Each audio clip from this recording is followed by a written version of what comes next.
Well, everyone, it's time for us to go and take a look at the iPhone 16 Pro and compare it against the iPhone 14 Pro Max and see which particular iPhone is a better one for you. Now, I will tell you both these iPhones are very good. I'm in love with both these devices for sure. But I will tell you, if you have all the money, you might as well go for the iPhone 16 Pro. If price and size is not a problem, go for the 16 Pro. It's probably one of the best iPhones you can get. But if you're looking at something like a 14 Pro Max, this is still a very good iPhone. It still has a bunch of features and a bunch of capability within it. And an iPhone like an iPhone 14 Pro Max is still a very good device. And there's definitely a lot more similarity between both these iPhones than there are differences. So we'll take a look at both these iPhones throughout this whole entire video.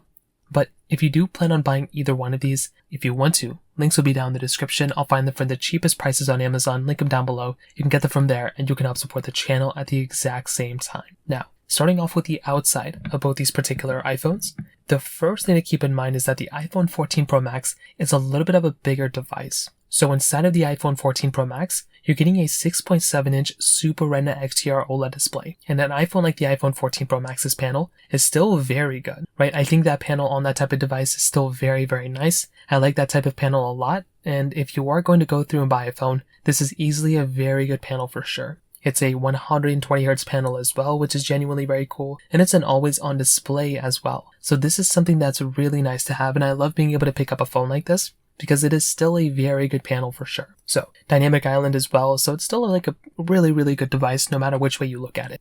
On the iPhone 16 Pro, this type of phone is giving you a 6.3-inch Super Retina XDR OLED LTPO display. So it's an LTPO panel. This type of screen I think looks very nice as well. Like it still is easily one of the best types of panels you can basically buy. It's a ProMotion display, so 120Hz. It's an always-on display as well, and it's smaller than the 14 Pro Max, but it's still giving you a really good sized display. A little bit less bezel on the 16 Pro than the 14 Pro Max as well. And overall, I'll definitely tell you the 16 Pro, I think that panel is better, and it's also a brighter display as well. On the sides, you're getting flat sides on both, which is still very nice to have. You're getting a reflective side on the 14 Pro Max, where the iPhone 16 Pro is that standard side. You are getting the action button on the 16 Pro and a camera button on the 16 Pro as well, which is genuinely a very nice type of feature set to have inside of that phone.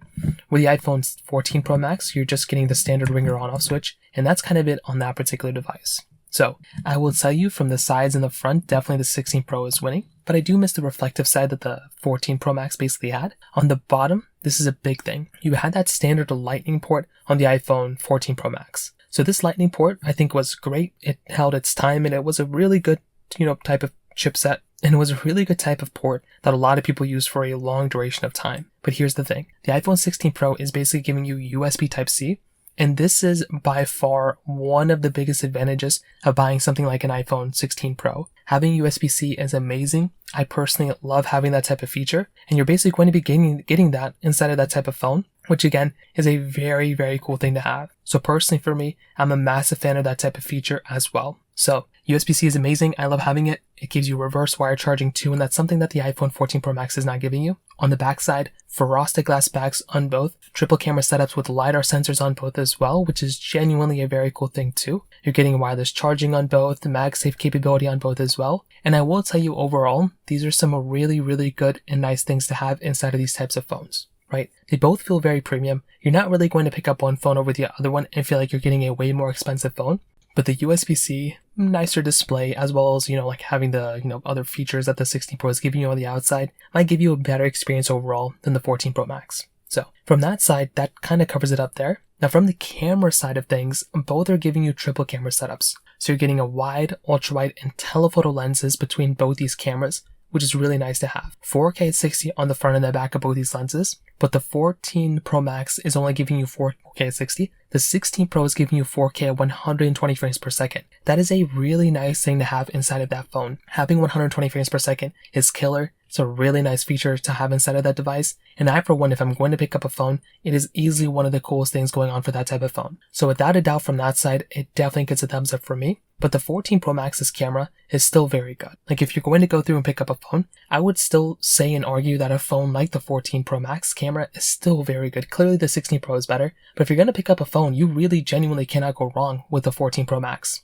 This camera still allows you to zoom in a lot and everything like that, but you are getting 3x zoom inside of the iPhone 14 Pro Max, where you're getting 5x zoom inside of the iPhone 16 Pro. So that could be another advantage for the iPhone 16 Pro, so keep that in mind. But overall, both are great. But definitely the iPhone 16 Pro is giving you that better camera with that camera button that allows you to zoom in and zoom out. Now moving out of both of those things, kind of coming back to the price tag of both, the iPhone 16 Pro is a $1,000 phone, right? If you're going to go inside of the brand new market, it's a $1,000 device. The iPhone 14 Pro Max was a $1,099 phone. Fortunately for us, these devices have gone down in value so much in the used market. Not that much, not abnormally, just normal. You could probably buy this phone for like $600-ish in the used market, probably. That's a really good competitive price to pay for something like an iPhone 14 Pro Max. I feel like a phone like the iPhone 14 Pro Max is going to be very, very good. And if you're going to go through and pick up a phone, like I said before, I don't think you can really go wrong with that type of phone, right? That device is going to be giving you a very good price tag. And the 14 Pro Max is still going to be lasting for a couple more years in terms of software. It just came out in 2022. This thing probably still has like another 5 years ahead of it. Whereas on the iPhone 16 Pro, this phone is probably giving you 7 years.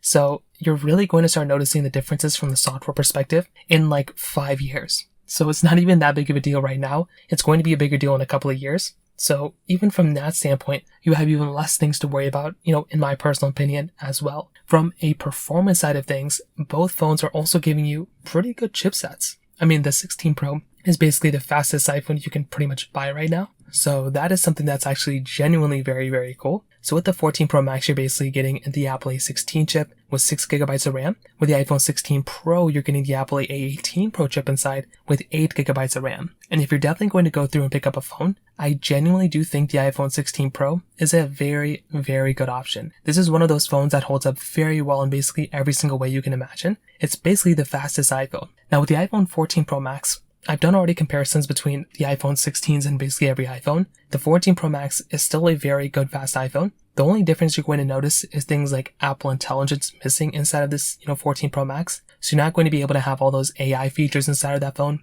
On top of that, things like, if you're going to, compare both these devices, the less RAM isn't really going to help this, 14 Pro Max, but it's still a very fast phone. It can handle literally everything you'd ever want, to handle. But the 16 Pro is going to be that phone that's going to be faster. It's going to perform better. And that is one of those types of devices that I look at as probably being the overall better, faster performing device for the most part, more so than the iPhone 14 Pro Max. So overall, to pretty much sum up this whole entire comparison, what I will definitely tell you is you genuinely cannot go wrong with either one of these phones, but the iPhone 16 Pro is probably the better one for the everyday average person. That's the phone that I look at as being the best one, but the 14 Pro Max is still a very, very good option. I think that type of device is killer, and if I'm going to recommend a device to somebody, you genuinely, like I said, cannot go wrong with the iPhone 14 Pro Max. So that's kind of how I see it. If you have any other thoughts or questions, let me know in the comment section below. Hit the like button, that would mean so much, but definitely hit that subscribe button. More importantly than everything else, I love every single one of you guys. Hopefully I'll catch you guys in the next video. Peace out till then.